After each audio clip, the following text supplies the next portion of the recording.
exactly took place today in terms of this conference? What was it about? Today we talked about, my name's Sean Covey and I'm from the States, and for my first time in Trinidad, we talked about a leadership program for the kids of Trinidad, all 250,000 of them. It's a process that helps unleash the creativity and the talent and the leadership inside of every child. And it was sponsored by the minister, the education ministry, and we were just excited to be here. If we can just not go into too much detail, but what are some of the main areas of focus? I'd like the minister to answer that question. Well, the focus was on transformation of the culture within the schools, which the principals, through the leadership series presentation today, will take home with them rich values and rich principles, which they will now begin to implement in the schools. Subsequently, we're looking forward to the continuation of the program with the Sean Covey Leadership Series to now implement the programs with the principals in their respective schools. We most likely will have a pilot project for about 30 schools. A lot of principals are very enthusiastic about it, and we look forward now to the implementation of the program, which will redound to the benefit of all 250,000 students in Trinidad and Tobago. I'm just trying to get an understanding of what we're getting. What's the culture now, and what will the new culture change into? It is beginning to make little children, young ones, feel that they understand that they can become world leaders. And so it's instilling in them the habits for becoming successful leaders in the wider world. And so we're trying to inculcate these value systems within from the early primary schools. And then we had principals from primary schools and secondary schools. So we are moving through both systems, the primary schools and the secondary schools. Well, the 7 Habits of Highly Effective Teens, which was authored by Sean Covey, has been proven around the world to be very successful. There are over 800 schools in more than 30 or 40 countries which are using their program now for creating leadership. And I have a summary here. Through this program is building children's self-confidence and interpersonal skills, elevating student achievement, reducing school-wide discipline problems, increased teacher engagement, and increased parent satisfaction.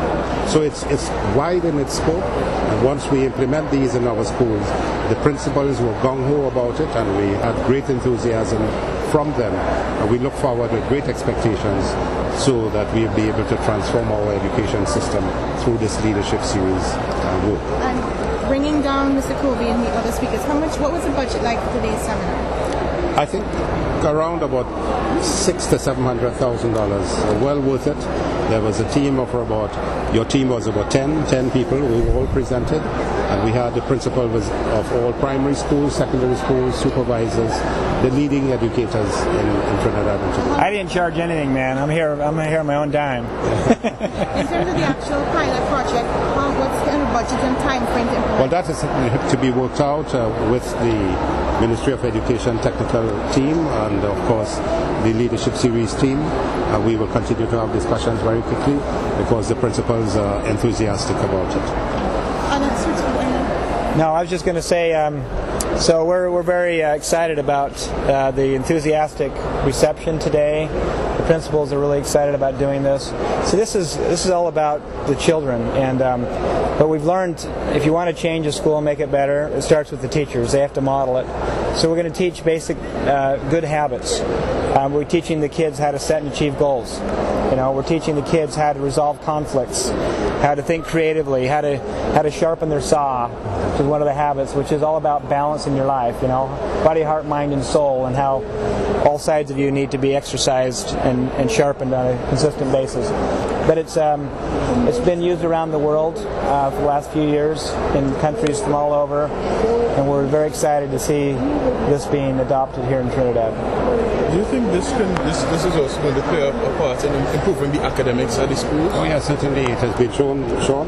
Yes. It has been shown. You want to speak about it? Yeah, sure. It's interesting. The approach is you're trying to help kids become leaders. But by doing so, it's amazing how discipline problems reduce and academic scores go up. And they usually do because there's less discipline problems. The kids are setting and achieving their own goals, right? The parents get more involved, because this is a community model where parents get pulled in as well. They get more involved, they care more.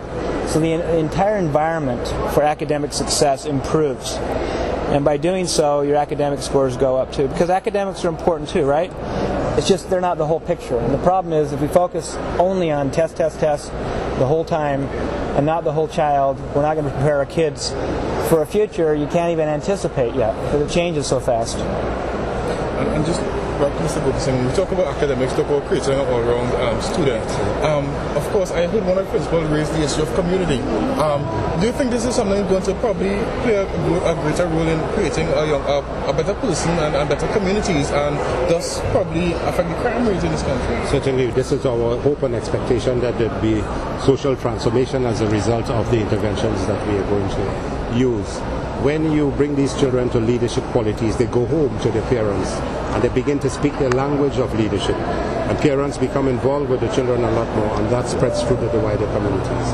We're also going to ask the local school boards to come on with us, because the local school boards have community members as well. So by the students becoming better, it's transferred to home, and from home to the wider communities. And we look forward with anticipation of a massive social transformation. The immediate gains of this will not be felt now, but will be felt in a few years down the line, in the medium term and the long term. Okay, now in terms of the project, how long is this pilot project going to run for? Well, we have to develop the program. The program has been developed internationally. We will work with the Leadership Consulting Group for the implementation. What we'll do is to train the trainers. So we'll first start with a number of schools where we'll implement the programs there, and then we will use that as a model for continuing the training. Of course, monitoring and evaluation by the consulting group, which will ensure that we're moving in the right direction. When is your target date to start with? You're asking me to begin with the end in mind and begin first things first. Well, I don't see that. I'm looking forward probably to about 2 to 3 months for the most down the line. In terms of another issue, Tranquility Government School, you know about the letter being sent to the police station? Yes, I had a report this morning while here, and we have sought an investigation into the matter, and a determination will be made from the ministry and sent to the Teaching Service Commission on that petition. You also mentioned recently about you're saying they shouldn't have protesters on the ministry's office. No, I think I might have been misquoted. I said don't come to the ministry for protest, expecting that a lot will be done. There's a system in place whereby parent-teachers associations who feel a little dissatisfied about the environment and the infrastructure, we now have set up a system where they go through to the school supervisors, through to the denominational boards, then to the ministry, and we to EFCL. But that will be done very quickly, and we hope there are over 300 schools which are between 50 to 100 years of age, some over 100. And this summer, this holiday period, we hope to construct, I hope, between 30 to 40 at least, and bring some degree of satisfaction to those principals and students who have been suffering from the neglect for years over a period of years. And I think we are moving on the right path. So is it that a lot of protests were held because you weren't aware of what was going on? They didn't people have a right to protest, and they ought to protest. But it's not a nice thing to bring students around the Ministry of Education, taking them out of the class and so on. It's a easy mechanism. You get through to the Parent Teachers Association, and we get through to the denominational boards. It comes to us, and we deal with it immediately. And we were also told, maybe, I don't know if it's 1 or 2 principals, your meetings last week, primary, secondary school principals, about academic performance. There was a report that maybe some people thought there was a orthopathic manner. What's your response to that? No, the Minister of Education has to lead. And if there are 125 underperforming schools, you have to come to reality. And I brought the reality to them. It may not have gone down well with some of them, because I did point out that in some of their schools, 100 students writing CXC and not one getting 5 passes or more. That is unacceptable and untenable. And I have a responsibility to the 250,000 children in this country. And if I fail them, then this government would have failed them. And we don't intend to fail our students. Thank you. Okay. Thanks, y'all.